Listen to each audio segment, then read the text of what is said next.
आज हम पढ़ेंगे पाठ 12 सुदामा चरित। आप सभी को मालूम है कि कृष्ण भगवान के सखा अर्थात मित्र थे सुदामा जी, है ना। बचपन में ये गुरुकुल में साथ पढ़ते थे। पढ़ाई समाप्त हो जाने के बाद वो अपने गांव चले गए और कृष्ण भगवान आगे चल के द्वारिकाधीश बने, है ना। जब वो द्वारिका आ गए तो उनका बहुत बड़ा भव्य महल था और उनका बहुत बड़ा साम्राज्य, है ना, स्थापित हुआ। तो सुदामा चरित के माध्यम से नरोत्तम दास जी ने सुदामा चरित्र के माध्यम से मित्रता को प्रस्तुत किया है। आदर्श मित्रता क्या होती है, इसमें अमीर गरीब का भेदभाव नहीं होता, है ना।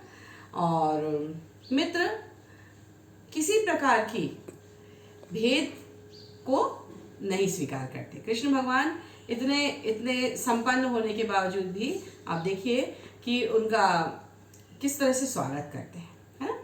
तो यहाँ पे कवि ब्रज भाषा है और कहते हैं, शीस पगान छगा तन में प्रभु जाने को आही बसे के ही लामा। जब सुदामा जी द्वारिकापुरी में कृष्ण भगवान से मिलने जाते हैं तो उन्हें द्वारपाल देखता है और कहता है कि एक व्यक्ति आके कृष्ण भगवान से, क्योंकि वहाँ एकदम से तो कोई जाके सामने नहीं मिलेगा कृष्ण भगवान से ना, तो एक द्वारपाल अर्थात जो द्वार पे रक्षक होता है वो जाके अंदर जाके बताता है कि कोई एक व्यक्ति आया है, कैसा है उसकी वो वर्णन करता है कृष्ण भगवान से। उसका वर्णन है नरोत्तम दास जी ने किया है कि शीस पगा अर्थात शीस अर्थात होता है सिर, पगा अर्थात पगड़ी।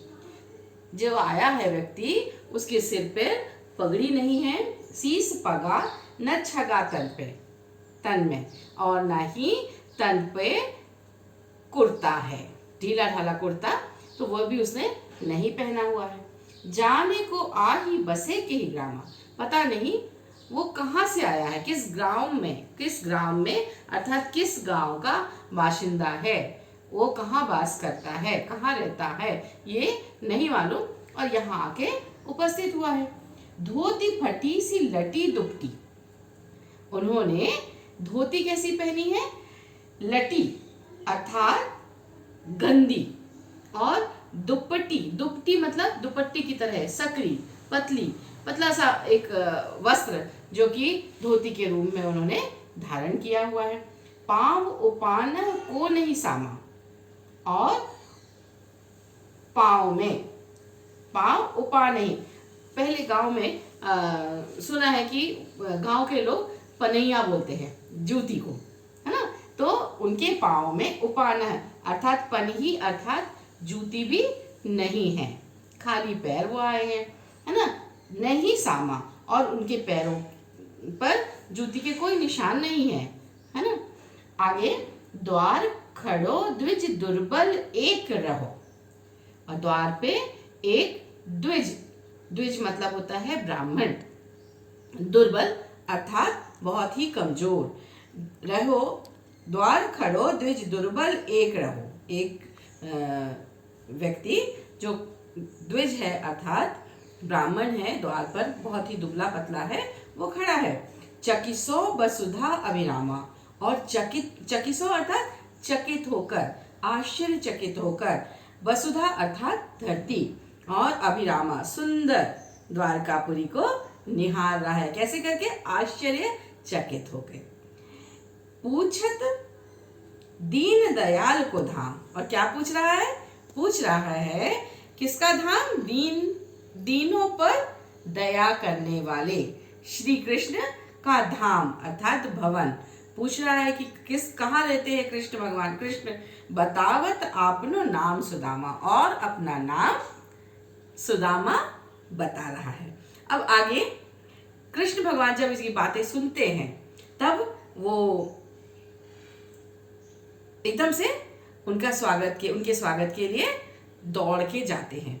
देखिए, ऐसे बेहाल बिवाइन सो पग कंटक जाल लगे पुनि जोए, हाय महादुख पायो सखा तुम आए इते न किते दिन खोए।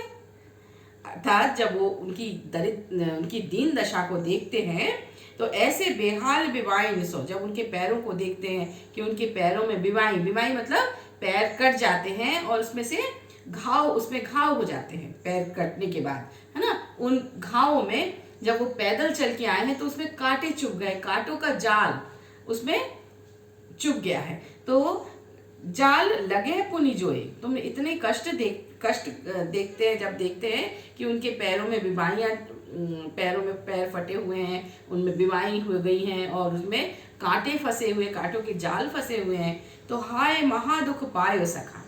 कृष्ण भगवान कहते हैं कि हे सखा, तुमने महादुख पाया है। तुम आए इतना मतलब यहाँ, इते मतलब यहाँ, और कितने दिन खोए, तुमने कितने मतलब कहाँ अपने दिनों को व्यतीत किया, कहाँ इतने दिनों से तुम इतने दिन क्यों खोए, तुमने अपने कष्ट में क्यों तुमने दिन बिता दिए, तुम क्यों नहीं आए मेरे पास। देखी सुदामा की दीन दशा, जब कृष्ण भगवान ने इस तरह से सुदामा की दीन दशा को देखी तो वे द्रवित हो गए, बहुत कष्ट हुआ उन्हें, और करुणा करके करुणानिधि रोए। करुणानिधि रोए अर्थात करुणा के सागर, करुणानिधि, है ना। तो करुणानिधि अर्थात कृष्ण भगवान ने जब सुदामा की दीन दशा को देखी, दरिद्र दशा को देखी, कष्टमय दशा को देखी, तो वे द्रवित हो गए और वो करुणानिधि रोए, करुणा के सागर स्वयं ही रो पड़े। पानी परात को हाथ छुओ नहीं, अर्थात जब किसी का स्वागत किया जाता है, आजकल तो वो प्रथा नहीं है, हमारे धर्म में पहले थी कि जब कोई स्वागत जिनका हम करते थे तो उनके सबसे पहले पैर धुलाए जाते। अभी भी छोटे रूप में है, जब हमारे यहाँ पंडित जी आते हैं पूजा करने के लिए, है ना, या फिर दामाद आता है ना, तो उनके भी पैर धुलाए जाते हैं, पैर छुए जाते हैं।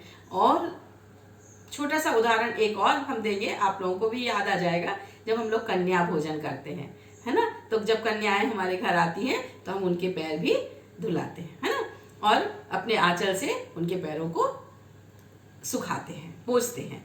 तो ये पहले हमारे धर्म में, ये संस्कृति में हमारे इसको कि हमारे जो अतिथि देवो भव, अर्थात जो अतिथि है देवता की तरह होता है, तो उनका स्वागत इस तरह से किया जाता है। तो भगवान ने भी अपने मित्र का स्वागत इस प्रकार से किया, है ना। किस प्रकार से कि पानी परात को हाथ छुओ नहीं, परात में पानी बुलाया गया कि उनके पैरों को धुलाया जाएगा, है ना, और लेकिन परात को हाथ छुओ नहीं, पानी परात को हाथ छुओ नहीं, पर हाथ से उन्होंने परात के पानी को छुआ तक नहीं, और नैनन के जल सो पग धोए, नैनों के जल से अर्थात अपने अश्रु बिंदुओं से, आंसुओं से अपने मित्र के, अपने सखा के पैरों को धो दिया, अर्थात उनका स्वागत उन्होंने, करुणानिधि ने अपने आंसुओं से उनके पैरों को धोकर किया। आज इतना ही, आप इसे रिवाइज करिए,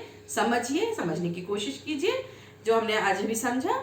आगे का पाठ हम आगे पढ़ेंगे, आगे कविता कल पढ़ेंगे, लेकिन आपको इसको रीड करके रखना है जिससे कि आपको समझ में आए। कहीं कोशिश करिए कि आपको समझ में आएगा, और नहीं आता तो हम लोग समझेंगे फिर से।